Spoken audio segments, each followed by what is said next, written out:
Indigo की होशियारी के चलते जब भारत के तमाम एयरपोर्ट, बस अड्डे और रेलवे स्टेशन से बदतर दिखने लगे, जब लाखों लोग परेशान होकर बेबस नजर आने लगे, तो इस घटना ने भारत को डरा दिया।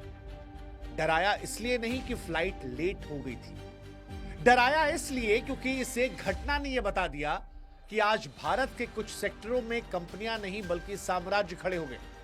और सवाल यहीं से उठने लगा कि क्या हम भारतीय, जो दुनिया के सबसे बड़े लोकतंत्र होने का दावा करते हैं, अब एक ऐसे युग में जा रहे हैं जहां पर हर जरूरी सेक्टर में एक दो बड़ी कंपनियां होंगी और उन्हीं कंपनियों के सहारे यह देश चलेगा। आज फ्लाइट रुकी थी, कल क्या इंटरनेट रुकेगा, बिजली रुकेगा, पोर्ट रुकेगा, दवा रुकेगी, पानी रुकेगा, और हर बार हमसे कहा जाएगा कि यह तकनीकी समस्या है।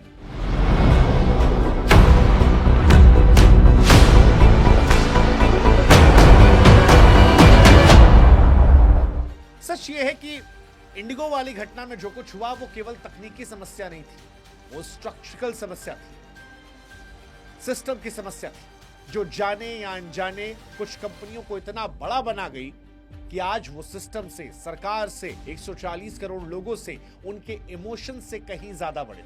और इसीलिए आज सवाल सिर्फ ये नहीं है कि इंडिगो से गलती कैसे हो, आज सवाल बड़ा यह है कि क्या अनजाने में एक ऐसा बड़ा सिस्टम बना है जो आगे आने वाले भविष्य में और कई इंडिगो बनाएगा, जो इंडिगो के इस घटनाक्रम को एक्सेप्शन नहीं, भविष्य में एक न्यू नॉर्मल बनाएगा। क्या हम कई सेक्टर्स में एक नया इंडिगो खड़ा होता देखेंगे? क्या हमारा आपका भविष्य कुछ कंपनियों के सर्वर, कंपनियों के कंट्रोल रूम, उनके करोड़ों की सैलरी पाने वाले सीईओस के फैसलों पर निर्भर होगा? क्या लोकतंत्र का मतलब सिर्फ वोट डालना रह जाएगा और जिंदगी चलाने के लिए हमें हर बड़ी कंपनी के सामने झुकना पड़ेगा? यह सवाल डराता है और यह सवाल डराना भी चाहिए। इन सवालों के जवाब हम आपको दें उससे पहले हमारी आपसे गुजारिश है कि इस वीडियो को आप प्लीज एंड तक सुनिएगा, 5, 7, 10 मिनट निकाल लीजिएगा और इसको अपने दोस्तों से भी शेयर कीजिएगा। हमारे साथ जुड़िएगा व्हाट्सएप पर ताकि हमारा आपका रिश्ता मजबूत हो और भविष्य में ऐसे वीडियोस हम आप तक खुद ही पहुंचा दें। व्हाट्सएप का लिंक हमने डिस्क्रिप्शन में, कमेंट सेक्शन में दे रखा है। अब नेक्स्ट इंडिगो को समझने के लिए आपको इस इंडिगो की प्रॉब्लम को समझना पड़ेगा। दिसंबर 25 से पहले इंडिगो को नए रूल्स इंप्लीमेंट करने थे, लेकिन इंडिगो ने तैयारी नहीं की। उसने पायलट क्रू की कमी को देखा, अनदेखा किया, नेटवर्क गड़बड़ा गया और कुछ ही दिनों में हजारों उड़ानें रद्द और लेट हुई। 5वें दिन 385 फ्लाइट कैंसिल हुई। देश के सारे बड़े एयरपोर्ट बस अड्डे बन गए। जमीन पर यात्री सो रहे थे, रोते बच्चे नजर आए, गुस्से में चिल्लाते परिवार नजर आए, विदेशी नागरिक जो थे वो चिल्ला रहे थे। इन सारे सवालों के जवाब हम आपको दें उससे पहले हमारी आपसे गुजारिश है कि प्लीज अगले 10 मिनट तक इस वीडियो को सुनिएगा और अपने दोस्तों से शेयर कीजिएगा। आप राइट विंग के हो, लेफ्ट विंग के हो, कोई फर्क नहीं पड़ता, यहां बात देश की है। तो जब लेफ्ट राइट में बंटना हो तब बटिएगा, लेकिन फिलहाल देश की बात है, still let's together get tight. साथ ही हमारे व्हाट्सएप चैनल से जरूर जुड़िएगा ताकि ये वीडियोस जो हम बनाते हैं आप तक रोज पहुंच सके। लिंक हमने डिस्क्रिप्शन में, कमेंट सेक्शन में दे रखा है। अब अगले इंडिगो की बात करें उससे पहले इस इंडिगो के विवाद को एक बार जल्दी से समझ लेते हैं। दिसंबर 2025 के पहले हफ्ते में इंडिगो को नए रूल्स की तैयारी करी। 6 महीने पहले से पता था, लेकिन इंडिगो ने जानबूझकर इसे नहीं किया। पायलट और क्रू की कमी हुई और सारा नेटवर्क गड़बड़ा गया। कुछ ही दिनों में हजारों उड़ानें रद्द हो गई, लेट हो गई। सिर्फ 5वें दिन 385 फ्लाइट कैंसिल हुई। सारे बड़े एयरपोर्ट बस अड्डे बन गए थे। जो तस्वीरें आई वो डराने वाली, परेशान करने वाली, भावुक करने वाली और भारत की छवि को विदेश में बिगाड़ने वाली थी, क्योंकि एयरपोर्ट पर बस अड्डे जैसी हालात थी, रेलवे स्टेशन वाले हालात थे। लोग रो रहे थे, चिल्ला रहे थे, चीख रहे थे, दरवाजे तोड़ रहे थे, इंडिगो कर्मचारियों पर भड़क रहे थे और डिस्प्ले पर सिर्फ 2 शब्द आ रहे थे, पहले डिलेड और बाद में कैंसिल्ड। इंडिगो को कांटेक्ट करने की कोशिश कीजिए, किसी के पास कोई जवाब नहीं। सरकार को फिर आपात बैठक करनी पड़ी, टिकट के दामों पर कैप लगानी पड़ी, क्योंकि जो टिकट 5,000, 6,000, 3,000 का था वो 50,000 का मिल रहा था। इंडिगो का टिकट आप कैंसिल भी करेंगे तो कहीं जहां 5,000, 6,000 में कैंसिलेशन था। इसके बाद सरकार ने इंडिगो से कहा कि भाई साहब 2 दिन के अंदर आप सब कुछ नॉर्मल कीजिए। इंडिगो ने कहा 2 दिन में तो हो नहीं सकता, हमें 15 से 20 दिन चाहिए। डीजीसीए ने इसके बाद इंडिगो के सीईओ को शो कॉज नोटिस भेजा और फिर जो नियम बनाए गए थे उनको टाल दिया। वो जो FDTL नियम थे उन्हें फरवरी तक टाला गया। और यहीं से सवाल उठा कि गलती किसकी थी? प्राइवेट कंपनी की। प्राइवेट कंपनी की गलती के लिए सरकार को नियम क्यों हटाने पड़े? यह कैसे पॉसिबल हुआ कि सरकार बैकफुट पर आई, डैमेज कंट्रोलिंग मोड में आई और यहीं से इस कहानी को वाइडर पिक्चर में देखी? क्योंकि यह सिर्फ पायलट के लेट होने की कहानी नहीं है, यह उस दिन की कहानी रही जब भारत ने महसूस किया कि एक कंपनी जिसके पास बड़ी मार्केट शेयर है, वो कैसे पूरे देश को बंधक बना सकती है, कैसे अपनी शर्तों पर सरकार को झुका सकती है, नियमों को बदलवा सकती है, लोगों के इमोशंस के ऊपर जाकर सिर्फ मुनाफे पर फोकस कर सकती है। और यहीं से आम हिंदुस्तानियों को डरना चाहिए, क्योंकि ये आज की गड़बड़ी नहीं है, कल का ट्रेलर है। आज इंडिगो ने बताया भाई साहब, बड़ा मार्केट शेयर देश की रफ्तार को रोक सकता है, सरकार को परेशान कर सकता है। और इसीलिए लोग पूछ रहे हैं नेक्स्ट इंडिगो कौन, दूसरे सेक्टर में अगला इंडिगो कौन? क्योंकि कोई भी सेक्टर जिसके पास मोनोपोली, बड़ा मार्केट शेयर, वो तो परेशान करेगा। और इसीलिए कई सेक्टर को आज हम समझने की कोशिश करते हैं। शुरुआत टेलीकॉम सेक्टर से करते हैं। आज से कुछ साल पहले भारत में 10-12 मोबाइल की कंपनियां थी। आपको याद होगा, अनलिमिटेड कंपनियां थी, अनलिमिटेड ऑफर्स आते थे। आज पूरा वायरलेस बाजार जो है वो 2-3 नामों के इर्द गिर्द है। आपके पास जियो होगा, एयरटेल होगा और एक वोडा और आइडिया मिल गया, जो जैसे तैसे सर्वाइव कर रहा है। लॉजिकली देखिए तो केवल 2 बड़े बचे। सितंबर 2025 के सरकारी आंकड़ों के मुताबिक जियो के पास 41.24% मार्केट शेयर, एयरटेल के पास 33.53% मार्केट शेयर है। वोडा आइडिया जो कंबाइंड हुआ है, उसके बावजूद उसके पास 17.33 वायरलेस सब्सक्राइबर है। यानी 2 बड़ी कंपनियां एयरटेल और जियो, उनके पास मार्केट का 74% शेयर है। अब अगर आप ये सोचिए किसी दिन तकनीकी गड़बड़ी, साइबर अटैक या इनमें से किसी एक बड़े नेटवर्क का सिस्टम 10, 12 या 24 घंटे 48 घंटे ठप हो जाता है, क्या होगा देश में? सिर्फ कॉल नहीं कटेगी भाई साहब, UPI payment, internet banking, hospital की ऑनलाइन बुकिंग, दवाओं की डिलीवरी, रेलवे फ्लाइट की टिकट, बच्चों की ऑनलाइन क्लासेस, ये सब कुछ एक झटके में रुक जाएगा। क्या रुक सकता है? और सवाल यह है कि क्या तब भी हम सिर्फ एक प्रेस रिलीज, एक असुविधा के लिए खेद है से काम चला लेंगे? क्या यह सिर्फ बिजनेस रिस्क है या नेशनल सिक्योरिटी रिस्क भी है? आज आपको डेटा सस्ता मिल रहा है, कल को इन दोनों कंपनियों ने तय किया और नियमों में हेरफेर किया, ये अपने हिसाब से आपको परेशान कर सकता है। अब इसमें एक अकेली कंपनी अल्ट्राटेक 2025 में भारत में 183 से लेकर 190 मिलियन टन सालाना तक पहुंच चुकी है, जो देश की कुल क्षमता का लगभग 1/4 है और इसे भारत का सबसे बड़ा सीमेंट प्रोड्यूसर बनाती है। अगर इतनी बड़ी कंपनी और कुछ दूसरे प्लेयर्स के साथ मिलकर दाम को 8 से 10% बढ़ा दे, तो घर बनाने वाले लाखों परिवारों पर उसका सीधा असर पड़ेगा। और अगर कल को दाम 25 से 30% बढ़ा दिए जाए, तो मध्यम वर्ग के लिए घर बनाना जरूरत के बजाय लाइफ टाइम लग्जरी प्रोडक्ट हो जाएगा। ऐसे में सरकार और रेगुलेटर केवल यह कह सकते हैं कि भाई बाजार तय करेगा। लेकिन सवाल यह है कि जब बाजार में असली ताकत मुट्ठी भर कंपनियों के हाथ में है, तो आप कितना कंट्रोल कर पाएंगे, कितना झुकेंगे?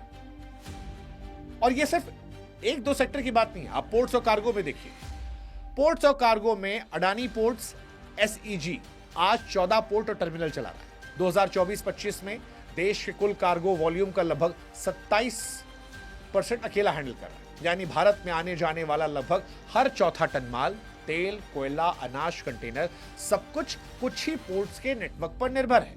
अगर किसी बड़े विवाद, स्ट्राइक या टेक्निकल फेलियर से इन पोर्ट्स पर ऑपरेशन रुक जाता है, तो देश के सप्लाई चेन, निर्यात, आयात, पेट्रोल पंप से लेकर फर्टिलाइजर, सब पर इसका सीधा असर पड़ेगा।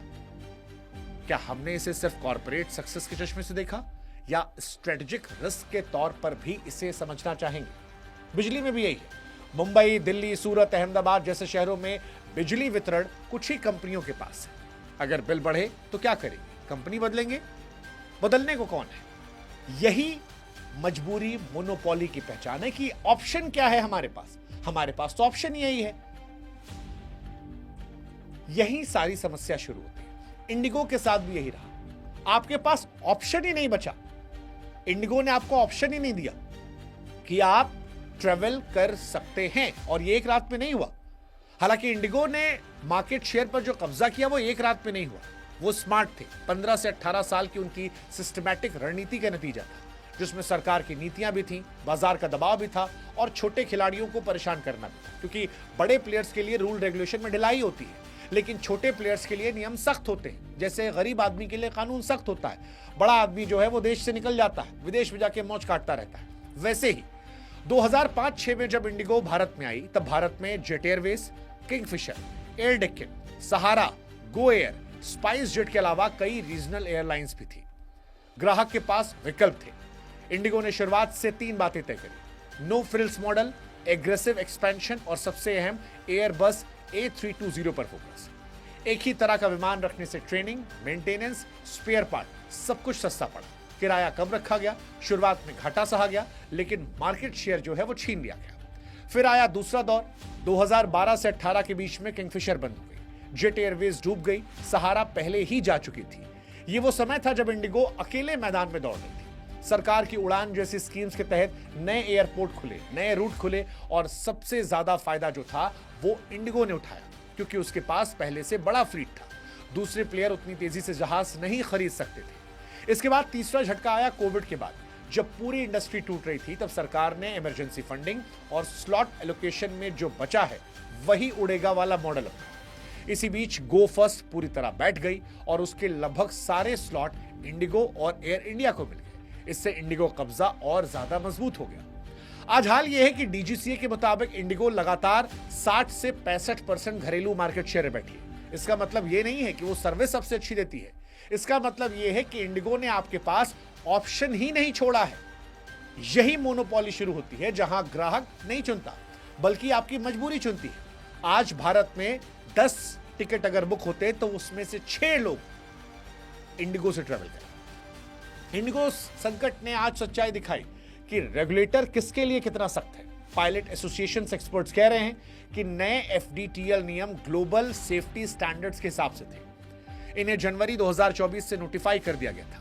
नवंबर 2025 तक इंडस्ट्री को समय मिला, लेकिन इसके बावजूद सबसे बड़ा खिलाड़ी पूरे समय पर्याप्त पायलट और क्रू हायर नहीं करता है, बल्कि आक्रामक तरीके से स्लॉट और फ्लाइट बढ़ाता है। जब सिस्टम बैठ जाता है तो सरकार उसी के लिए नियम बदल देती है, अस्थायी ढील देती है।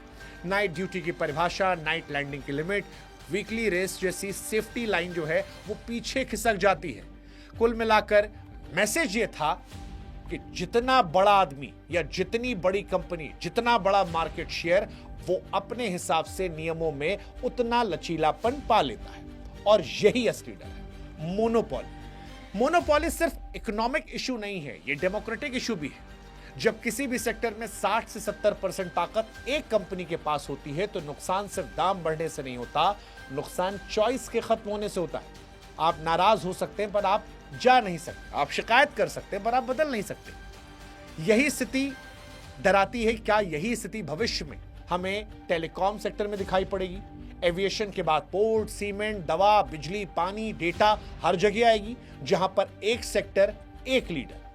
और यहीं से सरकार की भूमिका को लेकर भी सवाल खड़े होते हैं, जो बहुत ज्यादा महत्वपूर्ण है और सरकार को इधर ध्यान देना चाहिए।